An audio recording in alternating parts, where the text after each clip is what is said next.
Hello, it's Jenna and I'm about to start another project. So I just wanted to do a little quick video to show you how I'm going to do this.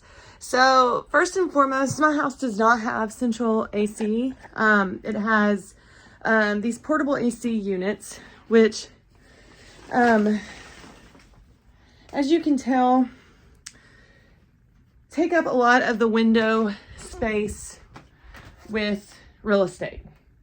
So this is basically what ends up happening every single time is that you end up like this thing comes detached from the window. You have to constantly be like taping it up because it's just leaking all kinds of hot air or whatever. This comes apart, so you have to constantly tape it up. And then it's just ugly. I hate that. I hate it taking up that window unit. And so, I mean the window space. So basically, I'm going to be doing in my room what I did in my living room. And that is I'm going to be venting out. I'm going to be drilling a hole and putting in a dryer vent, which looks just like this. This is just what you would use to vent out a dryer, but it's going to go out of this wall so that I can move the AC over here, get it out of the way. I can get my window back, and it's a lot more efficient with when it comes to venting the hot air because you're not having to go through the window. So I did this in my living room where I did it like this. And so it was coming out the window, and I moved it over here because number one, it's out of the way. And it goes out the outside, and I have had no problems with it falling out. It's a lot more energy efficient, and eventually I'm going to have to replace all these windows anyways because they're not energy efficient. I'm going to have to do that, but right now that's my goal. So how do I do that? Well, I learned my lesson with this one because I have a tendency to kind of do stuff and not realize I'm doing it. But you see how it has this plastic covering? Well, that's because I didn't really check before I did it to make sure that I was drilling the hole in the right place. So I will be doing something differently on this side. Now, I have a very small space. I have a closet on this side of the wall that goes to about here, I'd say. And then this area over here is where I have the most space outside to vent it outside. So I do have a semi-large space, but I have to know where are the wires on the other side of this wall, the drywall, and where are these studs? Because I learned my lesson from the other side that you can't, like, drilling through studs is really, really hard, and you don't want to do that. So I have this hefty, nifty stud finder, but what it does is it's the edge of a stud. So you can see it's the edge finder. This will also detect any live wires. So what I'm going to have to do is use this device to find where the studs are. So as you can see, it moves along, and then it will light up when it comes to the edge. So that means that there's a wire right there. See that little red thing? That means that there's a wire. So I'm gonna have to mark that off. So I'm gonna do that, and then I'm going to show you how to drill a hole into siding and into drywall. Okay, stay tuned. Okay, this is my dog that's gonna come over here and be a pain. Okay, this is what you'll need for this project. It is a 6-inch drill bit, 6-inch hole drill, which is huge. This is my dog shaking the bed. Bailey! So what I'm gonna have to do is drill a hole this size. I've determined, I think, that my hole can go right here. So what I'm gonna do is I'm gonna draw a circle and then test it with the stud finder to see if anything's underneath, which I've already done that, and it seems like there's nothing underneath here. So we'll see if I can find the right spot on the wall. This should be a pretty easy project. Okay, let's see how this works out. Okay, so I've drawn a circle, and the way that this works is you're gonna run. So you just turn it on, press the little button on the side, and it tells you where the edge of the stud is. So that's an edge right there. Okay, so what I have to figure out is, does the stud go this way? And see, sometimes I have to do it more than once. Okay, so I might need to draw the circle a little bit lower because it seems like that is a stud right there. So I drew another circle, as you can see, and I'm going to erase this part right here, but we'll see if this is going to work.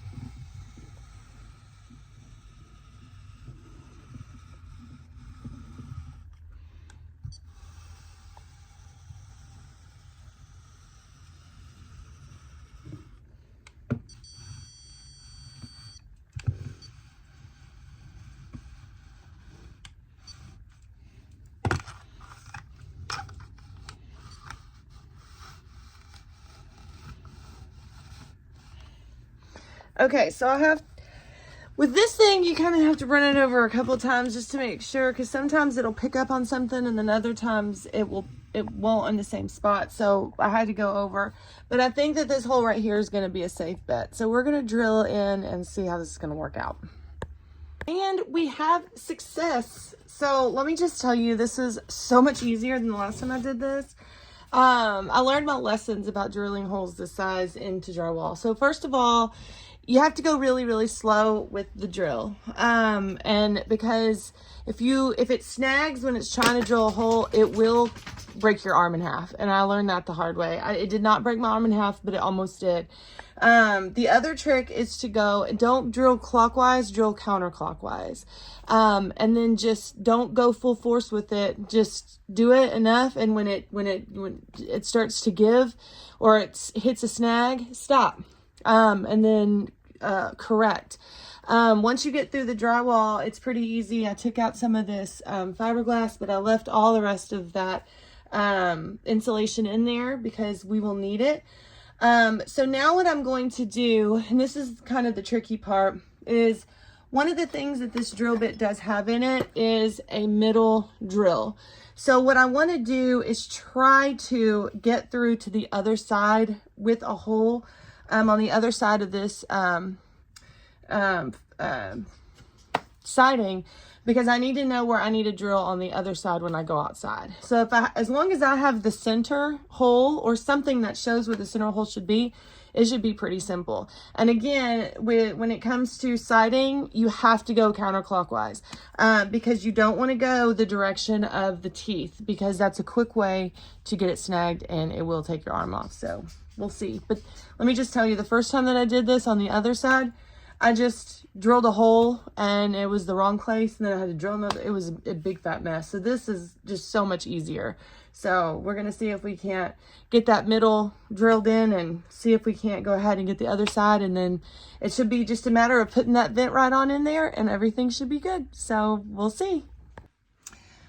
Okay, so basically I just went and got one of my longest drill bits because I knew that it had to just get to the outside, and I got one that was pretty heavy duty because this whole hole is coming out anyway. It didn't really matter what size this was, but I needed to drill until I could see the outside, and you can see that I do, which means that when I get to the other side, I'll be able to know exactly where to put this so that I can drill a hole on the other side. Let's go do it. Okay, so here I am on the other side of my wall. As you can see, the hole is right here. That's plenty of space, and I'm just going to drill a hole right on that side. I'm not going to film myself doing it. I don't have my tripod out here, and I need two hands to be able to do this, but I will show you what it looks like whenever I'm done. So the outside hole has been proven a lot more difficult than the inside one. So I did get through the siding.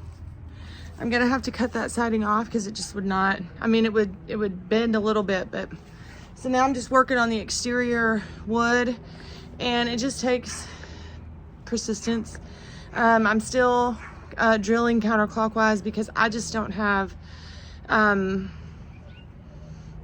this drill is just too big and I can't control it if it gets snagged, and I learned my lesson the last time.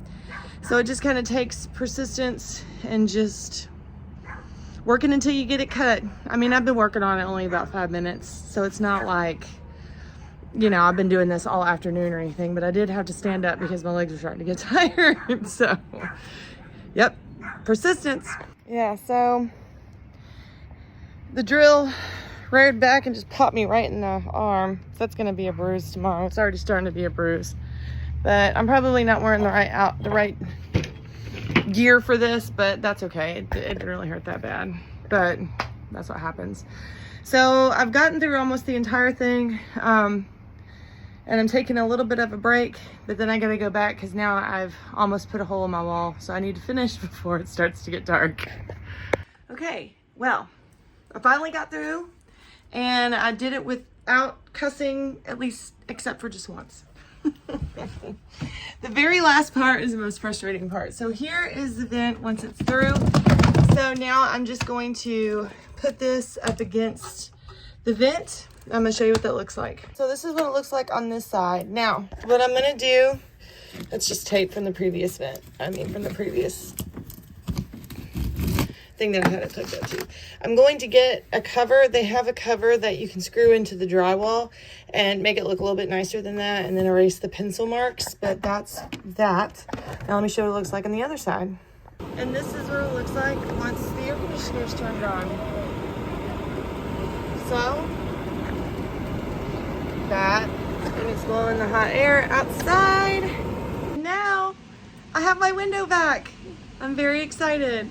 So that project, I would say, took me less than 30 minutes, and the bulk of it came at the end because drilling through the siding and drilling through the exterior wood is not easy, but that is where the bulk of my work came from. You can hear the air conditioner going, and it's already cooler in here than what it was, which is amazing. So now I have my window back, and that is it. I've literally had that project sitting there ready. Like, I had the vent cover, everything, for about 6 months, and I just dreaded doing that so much. I am gonna have a bruise on my wrist, on my arm, but you know, it's what happens when you do work around the house sometimes. So anyway, hope this is helpful. Bye.